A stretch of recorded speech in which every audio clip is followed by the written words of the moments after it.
안녕하세요. 저한테는 오빠가 한 명 있어요. 5년 전에 결혼을 해서 분가에서 살고 있고요. 원래부터 아들 챙겨주신다고 오빠 결혼할 때 주기로 한 빌라가 하나 있습니다. 그동안 전세 주고 있었는데 오빠가 결혼하게 되었을 때 부모님께서 따로 해줄 수 있는 건 많이 없고 애초에 그 빌라도 오빠가 장가갈 때를 위해 가지고 계시던 거였으니까 결혼하면 아예 그 집에 들어가서 살라고 하셨어요. 그 빌라가 워낙 오래되기도 했고 저희 동네가 서울에서도 조금 외곽인 지역이라서 새언니가 그 빌라가 그닥 성에 차지 않았나 봐요. 제가 볼 땐 빌라가 조금 오래되기는 했어도 지하철역에서도 가깝고 신혼부부가 시작하기에는 단점이 딱히 없어 보이는 집이거든요. 그런데 새언니는 집이 조금 작다. 리모델링 하는데 들어가는 돈이 더 들겠다. 주변 환경이 별로 안 좋은 것 같다 등등 이런저런 이유를 대면서 조금 내키지 않아 하는 게 눈에 보이더라고요. 그러다가 서울을 한참 벗어난 인천 쪽에 아파트 단지가 들어섰다면서 그쪽에 전세로 들어가더라고요. 요즘 최근만큼이야 하겠지만 그때도 전세금이 적은 편이 아니었거든요. 웬만한 집값 뺨치는 정도였는데 기어이 오빠가 모은 돈에 새언니가 모은 돈 그리고 양가에서 있는 돈 없는 돈 끌어모아 지원까지 받아서 겨우겨우 전셋집을 구한 걸로 알아요. 저희 부모님이 돈이 많으신 편은 아니라서 그 빌라를 제외하면 따로 가지고 계신 것도 없었고요. 그런데도 부모님 노후자금까지 끌어다가 기어이 신축 아파트에 전세로 들어가더라고요. 노후자금이 오래된 빌라보다 금액적으로는 훨씬 많아서 부모님이 조금 부담스러워하기는 했는데 오빠가 한 마리 노후자금 내주시면 자기들이 자리 잡고 나서 입쓱 닫고 있겠냐고 어느 정도 생활비조로 돈을 좀 드린다고 기어이 노후자금을 받아갔어요. 그 빌라는 딱히 처분하기도 뭐하고 전세 구하기가 쉬워서 그냥 뒀고요. 신축 아파트를 들어가고 싶었는데 형편이 안 돼서 그런 건지 정말 이상한 위치에 신혼집을 구했더라고요. 그로 인해 출퇴근만 왕복으로 하루에 3시간씩 버리게 되었어요. 그래도 신혼이라 행복한지 얼마 안 있어서 아이도 갖게 되고 그렇게 세 식구가 그 집에서 잘 사는 것 같더라고요. 나중에 알고 보니 그 집을 구한 이유가 새언니네 친정하고 가까워서 구한 것 같다는 말을 들었습니다. 원래도 저희 집이 가족들 모이는 거에 크게 연연하지 않는 타입이기는 하지만 그래도 어버이날이나 부모님 생신 같은 날이 되면 누가 봐도 집이 멀어서 오기 귀찮아하는 게 뻔히 보이는데 바쁘다는 핑계로 한 번도 찾아오지 않았어요. 오빠가 결혼하고 5년 동안 얼굴 본 게 손에 꼽을 정도밖에 안 됩니다. 심지어 명절날에도 지금 사는 곳이 오빠네 친정하고 가깝다고 그쪽 먼저 다녀오고 본가에는 연휴 막바지에 하루 일정으로 와서 얼굴만 비추고 가는 정도예요. 조카 데리고 오면 손주 왔다고 부모님이 참 기뻐하시는데 아무리 멀어봐야 2시간 거리인데 그게 그렇게 오기 힘든가 싶은 생각도 들었습니다. 아무튼 저도 슬슬 만나고 있는 남자친구랑 결혼 이야기가 오고 가기 시작했어요. 남자친구나 저나 모아놓은 돈이 그렇게 많은 편도 아니고 남자친구 집안이 그렇다고 신혼집 하나 사라고 돈을 턱턱 건네주실 만큼 형편이 좋은 분들도 아니었어요. 저희 부모님도 오빠 장가갈 때 노후자금까지 홀랑 써버린 덕분에 따로 저한테 지원해 주실 만한 상황이 아니었던지란 난감해하던 상황이었고요. 요즘 집값 어마어마하잖아요.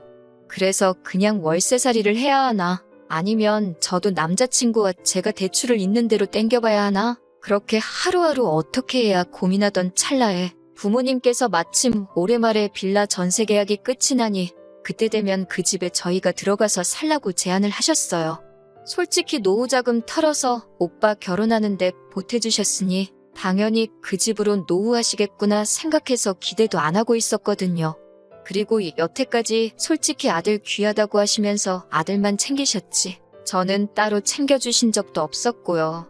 그 빌라도 애초에 오빠 결혼하는 걸 대비해 마련해 두셨던 거였고 저는 그냥 남들 하는 만큼만 해주시려던 계획인 걸로 알고 있었는데 정말 생각지도 못한 제안에 사실 엄청 놀랐습니다. 갑자기 가장 큰 문제였던 집이 해결되었으니 너무 기뻤고 한시름 놓을 수 있었습니다. 남자친구 집에서도 사돈 댁에서 집을 해주는데 어떻게 그냥 입 닫고 있겠냐며 리모델링을 해주기로 약속했고 혼수도 전부 새 걸로 채워주기로 했습니다. 저랑 남자친구가 모아놓은 돈이 그렇게 많지는 않지만 양가 어른들께서 그거는 너네들 미래를 위해 적금이라도 들어놓으라 하셨고요. 아무튼 그렇게 이야기가 끝나고 저희는 연말에 전세 계약 만료되는 거에 맞춰서 결혼식을 올리려고 준비하고 있었는데 얼마 전 어버이날에 오빠네 부부가 웬일로 본가에 왔었습니다. 평소에는 바쁘다고 코빼기도 안 비추던 사람들이 무슨 바람이 불어서 어버이날에 왔나? 이제 철이 좀 들은 건가? 그런 생각을 했어요. 그도 그럴 것이 오빠가 결혼하고 나서 어버이날에는 항상 전화 한 통과 용돈 10만 원으로 퉁치는 게 전부였거든요. 아무튼 어버이날에 손주까지 데리고 와서 애교를 부리게 시키니 저희 부모님도 싱글벙글 하시고 맨날 통장으로 10만 원씩 보내던 게 전부였던 사람이 부모님 앞에 봉투 하나를 들이미는데 얼핏 보더라도 100만 원 정도 돼 보일 정도로 두툼하더라고요. 속으로 결혼 5년 만에 진짜로 이제서야 철이 들었네 생각하고 있는데 갑자기 청천벽력 같은 말을 꺼내더군요. 지금 오빠가 전세로 살고 있는 아파트가 전세가 만기가 다 되어가는데 전세값을 터무니없이 올렸다고 설명하더라고요. 이제 신축도 아닌 아파트를 가지고 욕심이 많아서 돈을 그렇게 올렸다고 말하는 거 보니 신축 아파트 아니라서 질렸다는 말처럼 들리기도 했는데 아무튼 그 오른 전세를 주고 재계약을 하기에는 차라리 이사가는 게 낫겠다 싶어서 알아봤는데 당연히 그 집만 오른 게 아니라 그 주변 지역이 전부 다 올랐다고 하네요. 그래서 어렵사리 꺼낸다는 말이 이제서야 자기들이 볼품없고 오래돼서 살기 싫다고 거절한 제가 앞으로 결혼하고 난 뒤에 신혼집으로 쓰기로 했던 그 빌라에서 살 생각이라고 말을 꺼내더라고요. 부모님이 그 집은 갑자기 왜 그러냐고 하니 오빠는 옆에 앉아있는 새언니 눈치 보면서 우물쭈물 하고 있는 게 무슨 꿍꿍이 속으로 저러는지 속이 훤히 보이더라고요. 대답을 이어나가지 못하는 오빠를 이어서 새언니가 대답하더라고요. 마치 부모님의 그런 반응을 미리 예상이라도 했다는 듯이 말이 술술 나오더라고요. 요즘 집값이 말이 아니라서 적당한 위치에 집 구하기가 하늘의 별따기라고 지금 가지고 있는 돈은 지방의 아파트를 매매해서 세를 주던지 시세 차익을 노리고 자기들은 그 빌라에 들어와서 살고 싶다는 거죠. 그러니까 결혼할 때 받은 지원금도 자기들이 갖겠다는 거고 싫다고 받지 않은 그 빌라까지도 꿀꺽 하려는 속셈이라는 게 뻔히 보이더라고요. 거기에 한술 더 떠서 그 빌라로 이사 오면 시댁이 가까워지니 저희 엄마 보고 자기들 출근하면 애까지 봐달라고 하려는 속셈이었던 거예요. 먼저 살던 집은 친정이 가까워 친정에서 아이를 다 돌봐주셨다고 하면서 굳이 친정에서는 돈 한 푼도 안 받고 애를 봐주셨다는 말까지 꺼내가며 아무리 자기네 친정에서 아무 대가 없이 애를 봐줬다지만 시어머니인데 아무것도 안 드리기는 그렇고 한 달에 20만 원 정도 드릴 테니 애까지 봐달라고 하더라고요.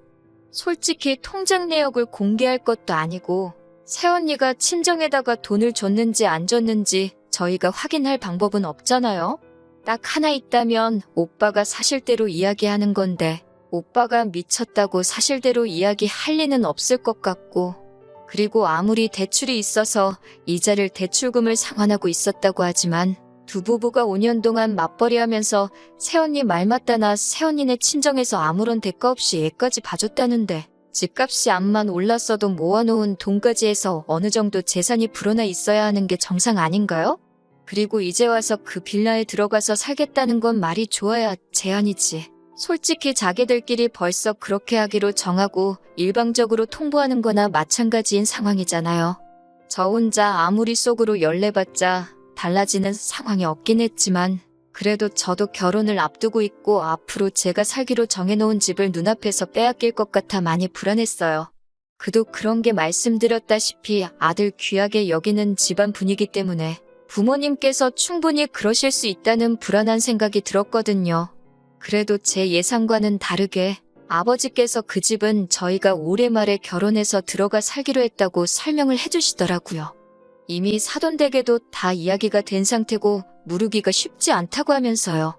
저희가 살기로 했다고 오빠랑 새언니가 그 집을 포기할 거라는 생각이 들지는 않았는데 제가 살지 말아야 할 이유라고 되는 게 너무 어이가 없더라고요.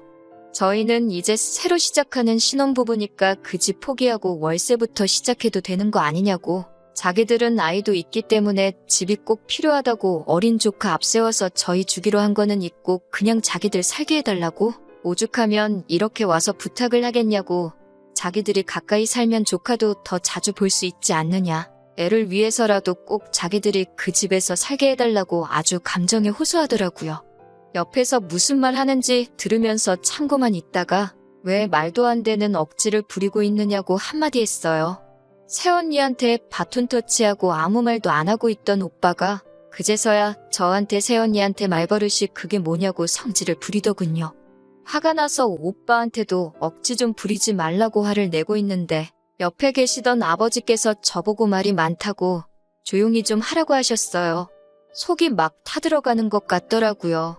이대로라면 제가 살기로 한 그 빌라를 빼앗기는 건 물론이고 어쨌든 해주기로 했던 거 뒤집는 거니 제 예비시댁 쪽에서도 크게 실망하거나 최악의 경우에는 싸움으로 번져서 파혼까지 할 수도 있을 거라는 생각이 들던 찰나였습니다.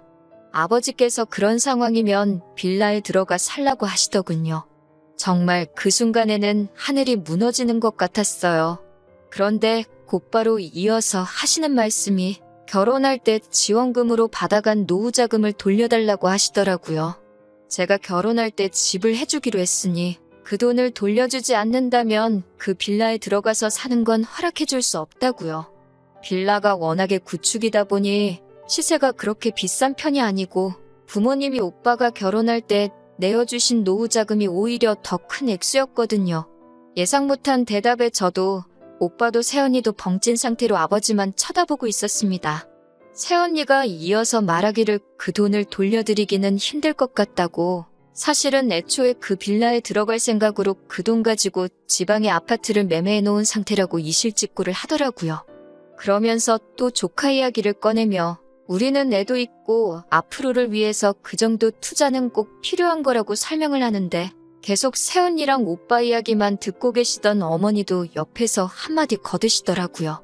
너네는 어떻게 그렇게 사람이 이기적이냐고, 너네만 잘 살면 저는 어떻게 되든 상관이 없는 거냐고 호통을 치시면서 딱 잘라 말했고요. 그러니까 오빠가 그러면 우리는 어떡하냐고, 그러면 지금 부모님이 살고 계시는 집이라도 비워달라고, 그러면 두 분 살만한 월세방 구해드린다고 하면서 말입니다. 그리고 그 월세는 저랑 같이 돈 모아서 내드리겠다고 하는데 거기서도 제 의사 따위는 물어보지 않고 뻔뻔하게 행동하는 게 어이가 없더라고요. 아버지가 처음으로 오빠한테 화를 내셨어요. 아들 장손이라고 오냐오냐 키웠더니 경우도 모르고 지만 아는 아주 천하의 몹쓸놈으로 키웠다고 성을 내시더군요. 아버지는 오빠를 그 빌라에서도 살게 할 생각 없다고 했고 본인들 노후자금으로 준 돈도 돌려달라는 초강수를 두셨습니다. 새언니는 이미 증여해 주신 건데 그걸 어떻게 돌려주냐고 그렇게는 못한다고 바닥에 드러누워 아둥바둥 악을 썼고 오빠는 나중에 다시 이야기하자고 말하고는 억지 부리는 새언니 데리고 일단 돌아갔습니다. 나중에 알고 보니 이미 증여한 재산일지라도 생활비를 드리겠다는 걸 빌미로 그 돈을 가져갔으니 이건 일반적인 증여가 아니라 상반간에 합의된 부담부 증여에 해당하기 때문에 여태껏 오빠네서부터 어버이날에 10만원 계좌이체해준 내용 말고는 아무것도 없어서 부담부 증여에 대한 계약을 해지해서 반환 청구를 할 수 있다고 하더라고요. 변호사님 통해서 들은 말이니 틀린 말이 아니라고 생각해서 어머니가 그 사실을 오빠에게 전화로 이야기했더니 그제서야 죄송하다고 그 빌라에서 살겠다는 말은 두 번 다시 꺼내지 않을 거고 앞으로 생활비도 보내드릴 테니 그러지만 말아달라고 싹싹 빌었다네요. 제가 지켜낸 건 아니지만 어쨌든 잘 끝난 것 같아요. 부모가 자식 사랑하는 건 다 똑같은 거라고 오히려 여태껏 차별받으며 자라왔다는 게 괜히 제 자격지심이 아닐까 하는 생각이 드네요. 오빠네는 결국 지방에 매매한 그 아파트에다가 살림을 차리게 되었고 안 그래도 대중교통 타고 왕복으로 3시간씩 걸리던 출근길이 자가용을 끌고 4시간씩 걸리게 되었습니다. 차 한 대로 생활하다 보니 오빠가 언니까지 출퇴근시켜야 돼서 그 시간은 더 걸릴 테고 새언니네 친정에서도 멀어졌으니 아이돌 보는 데만 해도 돈이 또 나가게 되었다나 봐요. 거기에 저희 부모님한테 약속했던 생활비도 드려야 하니 아마 조만간 지방에 매매한 아파트는 팔고 지들끼리 따로 월세 생활을 하던지 아니면 그렇게 싫다고 하던 구축 빌라 하나 찾아서 들어가게 될 것 같습니다. 다른 건 몰라도 오빠네를 보면서 주어진 것에 항상 감사하게 생각하고 겉으로 보이는 화려함보다는 내실을 더 다지는 게 좋다는 생각이 들어요. 앞으로 제가 결혼하고 나서도 오빠네를 거울 삼아서 항상 겸손하게 살아가는 방법을 배운 것 같습니다.